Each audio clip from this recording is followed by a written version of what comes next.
పోతూ ఆపి ఈ స్టేషన్లో కదా నువ్వు వెళ్ళి ఎస్పీకి ఈ స్టేషన్ నాకు వీల్లేదని చెప్పు, వీళ్ళంతా కలిసిపోయినారని చెప్పు అని అన్నాను. అంటే నువ్వు బయటకు వచ్చి నన్ను లంపగా కొడితే నేనేం చేయను?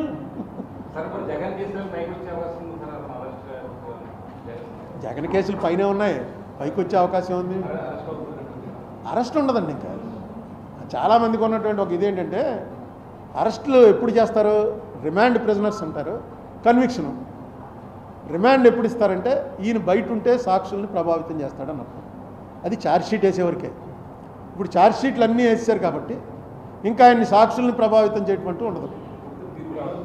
తీర్పు రావాలి, తీర్పులో కన్విక్షన్ వచ్చిందనుకో, ఆయన కన్విక్షన్ వస్తే హైకోర్టుకి అప్పీల్ చేసుకుంటాడు, అప్పుడు కూడా జైలుకి వెళ్ళడం. హైకోర్టులో ఎన్నేళ్ళు నడుస్తుందో ఎవరికి తెలియదు. హైకోర్టులో కూడా దాన్ని కన్ఫర్మ్ చేశారనుకో సుప్రీంకోర్టుకి అప్పీల్ చేస్తాడు, అది ఎన్నేళ్ళు నడుస్తుందో తెలియదు. కానీ కన్విక్షన్ వస్తే జరగబోయే ప్రమాదం ఏంటంటే 2 ఏళ్ళు దాటి కన్విక్షన్ అయితే డిస్క్వాలిఫై అయిపోతాడు. డిస్క్వాలిఫై అయిపోతే ఇంకా ఆయన పోటీ చేయడానికి కుదరదు.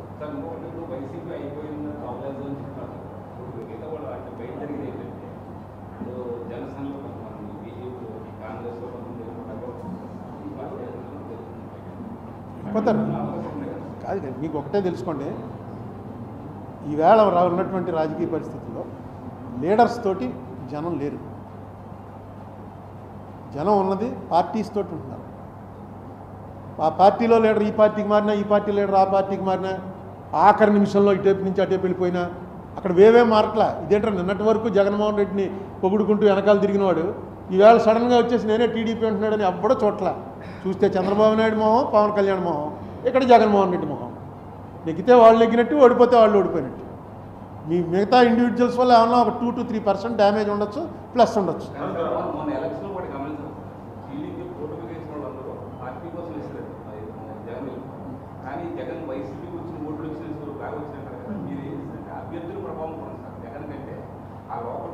అదే ఈ థీరీలు కరెక్టా?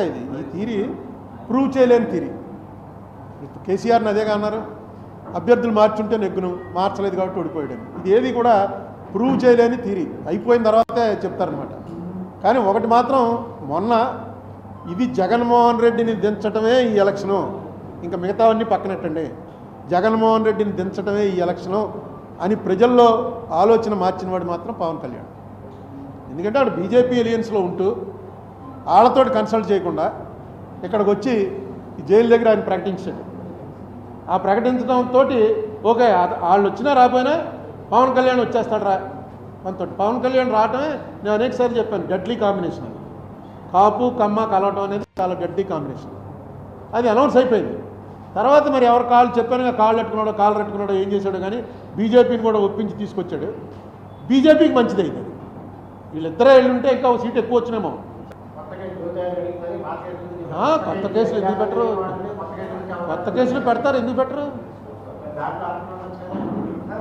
ఉండొచ్చు ఆ అరెస్టులు. నేను ఆయన అడిగింది పాత కేసుల గురించి. కొత్త కేసుల్లో అరెస్టులు ఉండొచ్చు, మళ్ళీ దాంట్లో బెయిల్స్ ఉంటాయి.